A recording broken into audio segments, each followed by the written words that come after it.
Welcome to the Survivor Series, a Best of the Best 2020 review here on SCW, the wrestling channel here on YouTube.com. Thank you for choosing the channel and choosing the video. Please subscribe right now. Leave any comments in the comment section. Please like and share the video as well. Well, Survivor Series 2020 is in the books, and there were some good matches on this show, but I would say there was a few questionable booking decisions as well. The most important part was the hashtag farewell Taker, and of course I want to say thank you to The Undertaker for a fantastic 30 years. Honestly, he's one of a kind, one on his own. The dead man, the legacy will live forever. But I'll be touching on that more later in the video. Going to start off and give my review from the kickoff onwards. A couple of small notes from the kickoff anyway before we head to the main show. Another person celebrating their 30-year anniversary, which we didn't expect, was the Gobbledygooker, actually making a return there and actually rolling up R-Truth to become the 24/7 champion.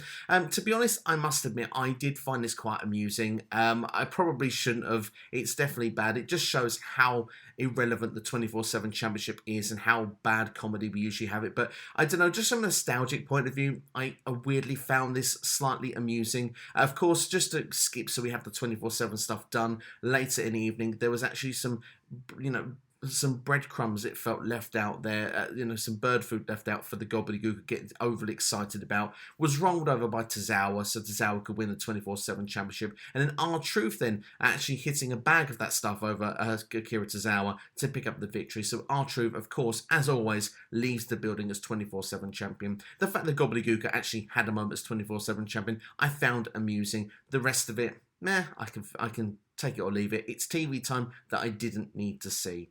But elsewhere in the kickoff as well, we had the Battle Royal, the dual-branded Battle Royal, which, to be fair, was quite depressing in a weird way because there was so much talent that you just noticed wasn't on this pay-per-view that was in this Battle Royal. You had the Mysterios, Rey Mysterio in the kickoff there with Dominic. Of course, Murphy is aligned with them right now. The Miz and John Morrison, Shinsuke Nakamura, members of the Hurt Business, Cedric Alexander and Shelton Benjamin, Ricochet, Elias, Jeff Hardy was in this as well. So, I mean, lots of who's who names in this Battle Royale. What was really interesting was John Morrison was eliminated within seconds of it starting. And Rey Mysterio was third out in this as well. It was quite early in the match that Rey Mysterio was thrown out of this Battle Royale. We went down to the final area of this because a lot of people were just sort of thrown over the top rope and out to the outside. There was some good exchanges, particularly Ricochet and the Hurt Business was quite favoured of me with their elimination spots. But we got to what was the final three in the match, or the final four we'll go from. We had Jeff Hardy, we had Chad Gable, we had Dominic Mysterio, and we had The Miz that were in there.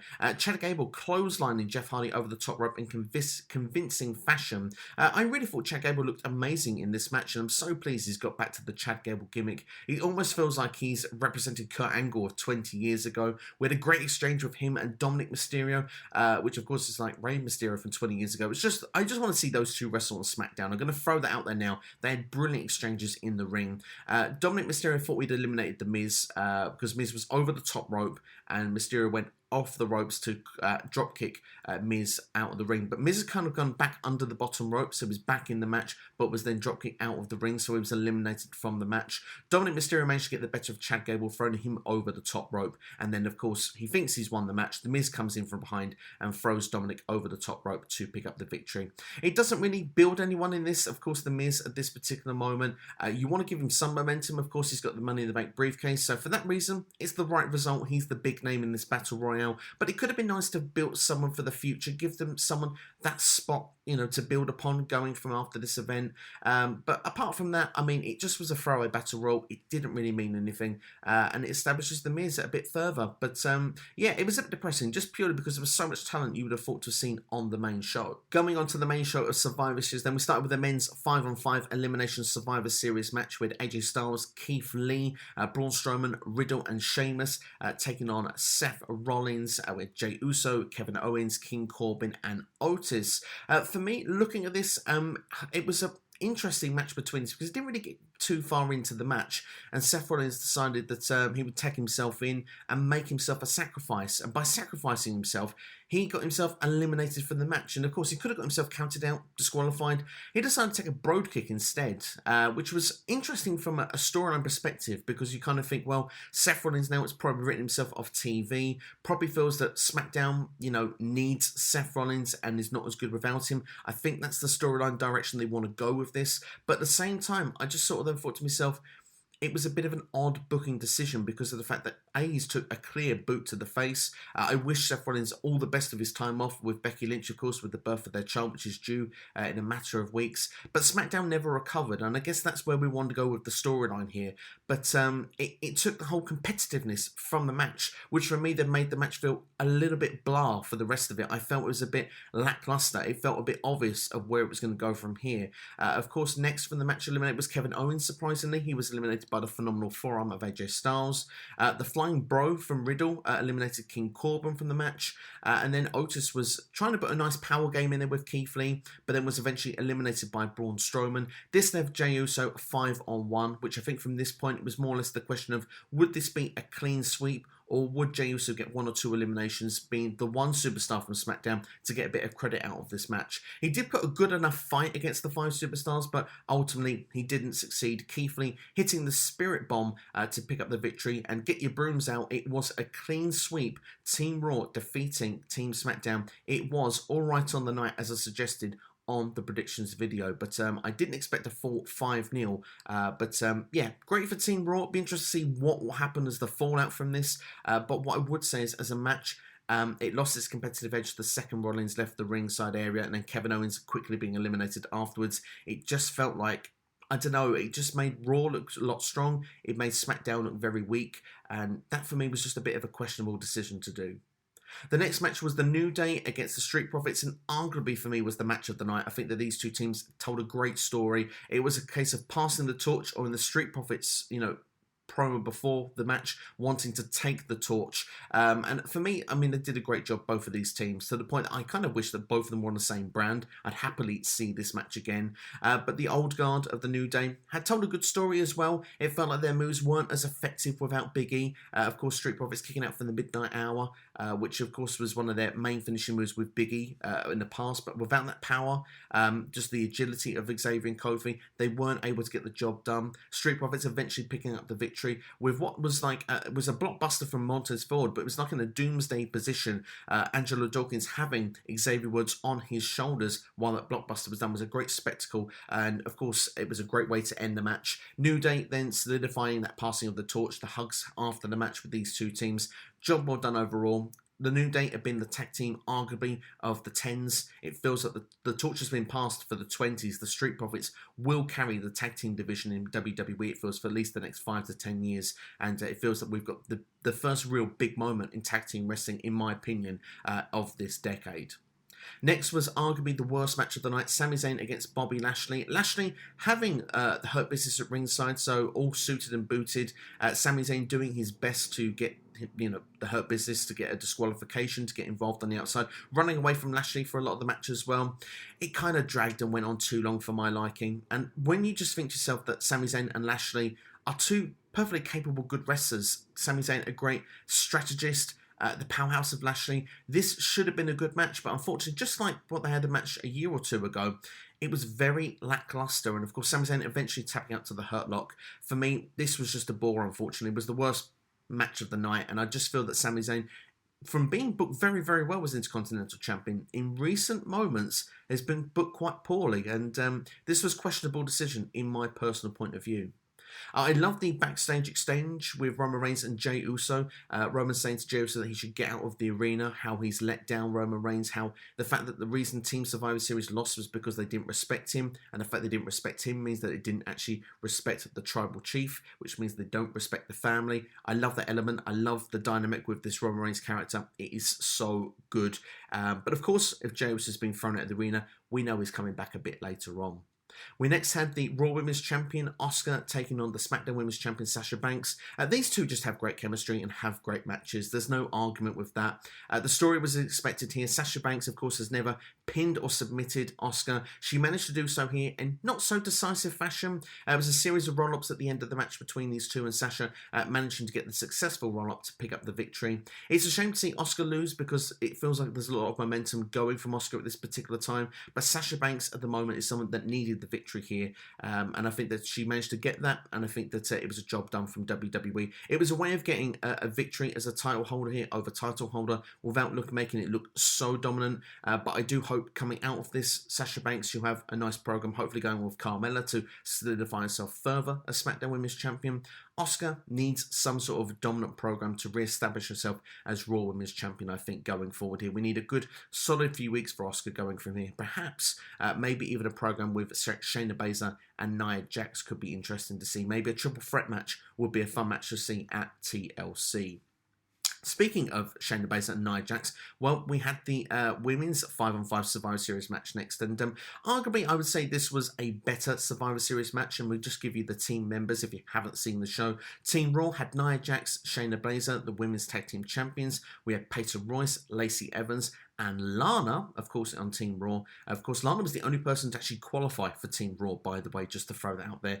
Team SmackDown had Bayley, who was the, of course, self-claimed captain of Team SmackDown, Bianca Belair, the Right Squad of Ruby Riott and Liv Morgan, and, of course, Natalya rounding off the field.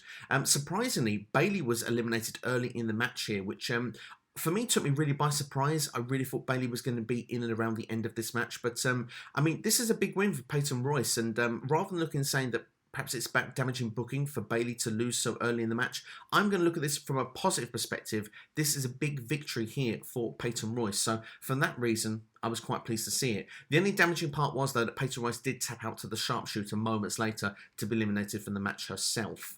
Natalya was next to be eliminated by the women's right. Then Lacey Evans was the next one to be eliminated after that. We go further with the Right Squad being eliminated as well. But I thought Liv Morgan, just to give a quick shout out, had a fantastic sequence in this match. I thought that she definitely shows she's improved in 2020. And a quick shout out as well for Ruby Riott's elimination. She was actually in Shayna Baszler's submission hold, the Kakuna Clutch, but she'd actually turned into a pinfall where the referee was distracted. She would have pinned Shayna Baszler, but Shayna Baszler let go of the hold. Ruby Riott was knocked out, and of course, Shayna Baszler was just able to pin Ruby Riott. Fast forward later in the match, and Shayna Baszler has this move back on Bianca Belair in the 3-on-1 here. Bianca Belair manages to get to the ropes. She seems knocked out. Baszler needs to let go of the hold and then can pin Bianca Belair, and you've got your winners for the Survivor Series match. Instead, Baszler decides to get disqualified. Very questionable decision. I thought it was a bit lazy booking, if I'm being brutally honest here, of a way to actually take Baszler out of the match. I did suspect that Bianca Belair would have the comeback. I thought that she was going to be the sole survivor once Bayley was eliminated and everyone from Team SmackDown had been eliminated and she was left. But instead, it was a bit weird how Baszler went out, and then Nia Jax and Bianca Belair had exchange on the floor. I thought that Bianca Belair was going to get back into the ring and beat the count out. Instead, WWE went a very different route. Neither of them made it back into the ring. Now, just to go back further into the match so we can give a story to why this has relevance towards the end of the match, Lana had tagged herself into the match early on in the Survivor Series match. But, of course, she's been kind of bullied here, as we know, with the build-up here into Survivor Series by Nia Jax and Shayna Baszler. Nia Jax putting Lana through a table about 9 consecutive shows up to this point. Once she was tagged out of the match, Nia Jax and Shayna Baszler basically bullied her and said, look, we don't even want you on the ring apron. We don't want you in the ring. We want you to stand on the ring steps. That's where you're going to stay for the rest of this match, because you cannot win this match if you're in there. You are in our way. And the fact is that when we now play it back into the finish of this match, I mean, Lana throughout the whole match, I thought from a character standpoint here, sold the bullying angle very, very well. Looked dramatic, upset on the steps, looked like that she was helpless. From that point of the storyline, I thought you could argue that that was done well from a sympathetic point of view. But when you put it into the finish of the match, Bianca Belair and Nia Jax got themselves both counted out. This meant that by default, Lana won and Team Raw also won. effectively putting nobody over in story term booking. So this match really did nothing to favour anyone. If you want to look for the bit of silver lining glory, Peyton Royce managed to get a victory over Bayley. That's the only person that got any form of momentum in this match. But sadly, this should have been a showcase for me to put Bianca Belair, stamp her as what they promised she would be on SmackDown, as the big star. This should have been a win for Team SmackDown, but it wasn't to be. The storylines have gone on Raw throughout the Survivor Series matches with Team Raw and Team, for the men and the women, and it clearly showed that when it comes to the pay-per-view, that they were the ones that were going to get the victories, and those storylines were going to pay off at this pay-per-view. Next, we had Drew McIntyre against Roman Reigns, the dream match. And I mean, to be fair, this match was decent. Particularly the last third was absolutely electric. It came alive, kicking out with finishing moves. The fact that Roman Reigns had to talk to himself, had to really, say, this is a different Drew McIntyre. You've not seen this before. We're going to do something different here. Roman hitting 2 spears, putting Drew through the table outside of the ringside area, putting him through a spear through a barricade as well. The fact Drew McIntyre was kicking out of this stuff. It was almost a story of the fact that Roman Reigns is the dominant champion, but Drew McIntyre showing that champion he was in the summer. The fact that he just wouldn't give up, the fact that he just would survive, really showed that this is the best of the best, and this is why this is called Survivor Series. But we had where Roman Reigns went to go for another spear, but was claymored. Roman went straight into the referee. At this point, Jey Uso actually made a miraculous return to the arena, hit a super kick on Drew McIntyre, and then Roman's been using the guillotine submission hold, and of course Drew McIntyre didn't tap out. He did manage to get back to his feet once, but of course he used all of his energy to get back to his feet, ended up back on the ground, passed out. The referee would come back to, had no alternative but to call the bell, so Roman Reigns picking up the victory there via knockout with a guillotine submission. I thought this was really well played. Of course, Drew McIntyre, is the one that needed to take the fall if someone was going to here. Roman Reigns can't afford a loss at this particular point, in my opinion. But what I would say is that this does protect Drew McIntyre because of the fact that Jey Uso had to get involved here to make Roman Reigns the victor. The ref bump as well. The fact that he actually passed out rather than tapped out. All for me, it plays in very well to storyline here, and it does protect everyone involved. But what I really liked as well was that Roman acknowledged Jey Uso at the top of the ring entranceway as well at the end of this, saying, the belt represents the family, and almost a hug involved there. It felt that, Jey is understanding what it means to be a part of this, a bloodline that Roman Reigns has got going on, the tribal chief storyline that's going on. It feels that Jey Uso gets it, and of course Roman Reigns seemed happy to get the assistance. So yeah, nice, interesting. It plays very well, and I look forward to seeing where this goes further now on SmackDown. I'm expecting Roman Reigns to take on Daniel Bryan. For Drew McIntyre, I mean, there's potentials all over, really. Miz's Money in the Bank. Randy Orton, you imagine, would want another title shot. The Fiend is waiting and lurking in the background. And, of course, there's an underlining storyline starting with Sheamus. So there's lots that could be going on here. So I'm excited to see where Drew McIntyre's next steps will go from here.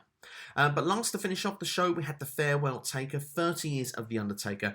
Big thank you to The Undertaker for entertaining us for so many years. Now, I must say that the one thing I would say that was harmful with this, it wasn't in front of a crowd, and perhaps not the best show before it for this to happen. But as a sentiment, as what it was, with so many superstars come down to ringside to, acknowledge to be there to celebrate The Undertaker, the likes of Triple H and Shawn Michaels, Ric Flair, Kevin Nash, Booker T. We had, of course, some of the Bone Street crew, of course, from the 90s. Savio Vega, the Godwins were there. Rikishi, the Godfather. We also had JBL, of course, was part of the ministry there.